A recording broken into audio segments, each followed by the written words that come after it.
오늘은 에스더 9장 11절에서 19절까지 말씀입니다. 성경을 읽다 보면 이렇게까지 한다고 이런 생각이 들 때가 있습니다. 하나님께서 어떤 일을 행하실 때 이렇게까지 강하게 또는 이렇게까지 세게 일하신다고 이런 생각이 들 때가 있죠. 오늘 본문도 그렇습니다. 하나님의 백성을 죽이려고 했던 하만과 그를 따르던 수많은 무리들을 이제 하나님께서 철저하게 징계해 가십니다. 근데 이 징계의 수위가 어떻게 읽다 보면 좀 세다 이렇게 느낄 정도로 강하게 지금 하나님께서 이 일들을 허락해 가시는 것이죠. 원래 하만의 계획은 무엇이었습니까? 모르드게를 장대에 달아 죽이고 하나님의 백성을 완전히 도륙하고 그들의 모든 재산을 약탈해도 전혀 문제가 안 된다라는 그 왕의 조서를 전국에 내리게 되었죠. 그런데 오늘 본문을 보니 어제 본문부터 보면 하만의 편에 섰던 자들이 오히려 이제 그 일을 당하고 있는 것이죠. 그래서 구약 성경을 읽을 때 어떤 이들은 그런 말씀을 합니다. 하나님의 은혜가 없고 너무나 세고 강한 징계만 있는 것 같다. 이런 생각을 말하기도 하는데요. 오늘 본문의 이 내용을 볼 때 우리는 이렇게 생각할 수 있을 것입니다. 하나님께서 하나님의 백성들을 도륙하고 멸하려고 했던 자들에게 동일하게 그들에게 그대로 갚아주시는 모습을 통해서 하나님의 백성을 함부로 손댈 수 없도록 하나님의 사람들을 함부로 건드릴 수 없도록 철저하게 지키고 보호해주고 계신다라고 하는 것을 우리에게 보여주고 알려주십니다. 어쩌면 너무나 강할 정도로 너무나 세다고 느낄 정도로 하나님께서 그 백성을 지키고 계신다라는 것을 알 수 있는데요. 특별히 이 본문에서 우리가 좀 눈여겨볼 구절이 있는데 어제 읽었던 마지막 구절 10절에 보면 하나님께서 이 하만의 10아들을 죽이는 그 일들을 진행하실 때 그들의 재산에는 손을 내지 않았다라고 10절에 말씀해요.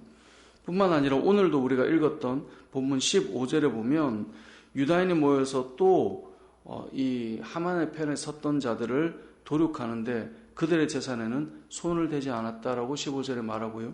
16절에도 보면 마지막 절에 그들의 재산에는 손을 대지 않았다라고 말씀해요. 자, 계속해서 그들의 재산에 손을 대지 않았다라고 말씀하고 있는 이유가 무엇일까요? 지금 하만과 하만을 따랐던 무리들을 징계하는 것이 목적이지 그들을 치면서 이익을 취하고 유익하게 하려고 하는 것이 아니다라고 하는 것을 계속 말하고 있는 거예요. 우리도 그렇지 않습니까? 어떤 일을 행할 때 재산에 어떤 이익을 취하는 일이 진행되면 저거 봐 뭔가 뒤에 의도가 있어 이렇게 생각하겠지만 그게 전혀 아니라면 뭔가 그 일에 진정한 의도와 의미가 무엇인지가 드러날 거예요. 그래서 오늘 이 본문의 내용이 하나님께서 이스라엘 백성들을 어떻게 돌보고 보호하시고 하나님의 반대편에 있는 자들을 어떻게 징계하는가에 대한 그 의도가 분명하게 드러나는 것이죠. 여러분 생각해 보면 하만은 어떻게 조서를 내렸습니까? 이 에스더 3장 13절을 보면 이렇게 말씀해요.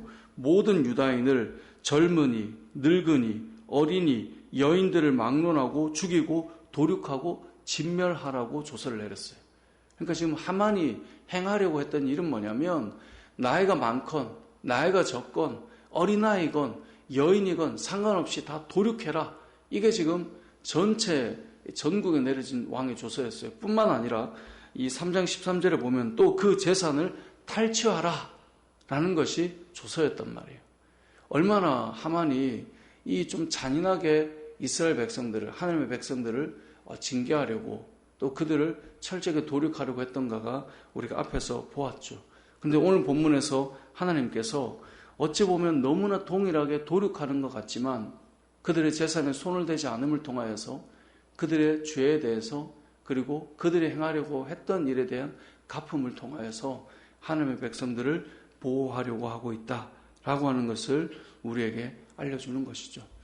구약 성경에서 너무나 강하다 또 너무나 세다라고 느끼는 것은 하나님의 분명한 의도가 담겨 있습니다. 그건 뭐냐면 철저하게 하나님께서 그 백성을 지키고 돌보시고 보호하시려고 하는 의도가 이 안에 있다라고 하는 것을 보여주시는 것인데요. 이것을 우리에게 적용해 보면 이렇게 볼 수 있지 않을까요? 여러분들의 삶을 치고 무너뜨리려고 하고 여러분을 아주 비참하게 만들려고 하는 어떤 일이 일어났어요. 근데 하나님께서 그 억울한 우리들에게 네가 참아, 야 살다 보면 그렇게 도륙당할 수도 있는 거야 라고 말한다면 우리는 얼마나 마음이 아프고 힘들겠어요. 근데 하나님께서 그런 우리들을 향해서 내가 지킬게, 내가 너희들을 보호할게, 아니 그렇게 했다고 내가 그대로 갚아줄게 라고 한다면 우리가 하나님을 향한 어떤 믿음과 신뢰나 또 나아가는 마음이 달라지지 않겠어요? 하나님께서 우리를 향해서 아주 강하고 철저하게 보호하고 돌보신다라고 하는 것을 오늘 본문을 통해 보여주시는 겁니다. 또한 이 일을 통해 알려주시는 것, 원수를 갚는 것 하나님께 있다라고 하는 것을 우리가 계속해서 말씀하고 보여줘요. 간혹 우리들은 우리가 당한 일을 우리가 갚아야 된다라고 생각할 때가 있지만 하나님께서는 그 일을 내가 할게 라고 하는 일들이 성경에 참 많이 나와요. 우리가 하나님 앞에 바르게 서면요, 하나님께서 우리들을 보호하세요. 때로는 너무나 억울하고 힘든 일이 우리에게 밀려올 때가 있거든요. 그때도 하나님 앞에 눈물로 나가면 하나님께서 그것을 갚으실 때 우리의 마음에 철저하게 갚으시는 하나님을 보여주신다라고 하는 것이 오늘 본문의 내용입니다. 말씀을 정리해 보면 이제 에스더서의 마지막을 보면 와 너무 제대로 갚으시는데 이런 느낌이 들 정도로 갚아나가고, 왕도 보면 이 하루를 철저하게 갚게 한 다음에 에스더에게 자 이제 됐니? 라고 말하지 않아요. 12절에 보면 자 이렇게 했는데 이 수산성에서 이 정도, 도성에서 이 정도였으면 다른 지방은 어떻겠냐, 자 이렇게 됐으니 이제 됐니? 라고 말하지 않고 12절에 그대의 소청이 무엇이냐, 여기서 더 요구하는 게 있으면 또 들어주겠다 라고 말해요. 이게 뭐예요? 우리의 마음이 하나님 앞에서 회복될 때까지 하나님께서 풀어가 주시는 거예요.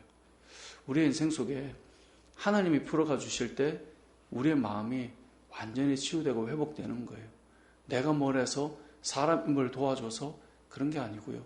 그리고 하나님께서 저와 여러분의 삶을 풀어가 주실 텐데, 오늘 이 새벽에 우리가 기도할 때 우리가 하나님 앞에 서면 하나님께서 원수를 갚으시고 하나님께서 우리를 다시 회복시키신다라고 하는 이 에스더의 결말을 보면서 우리 역시 하나님께 의탁하고 때로는 힘들고 무너질 그 마음 속에서도 하나님을 신뢰하고 하나님께서 철저하게 다시 일으키신다라는 그 믿음 안에서 또 우리가 기도하며 오늘 하루를 세우고 우리의 인생을 세우고 또 무너지고 힘들고 지친 우리 성도들을 위해 중보함을 통하여서 우리 성도들이 회복되고 일어나는 은혜가 있길 주님의 이름으로 축복합니다.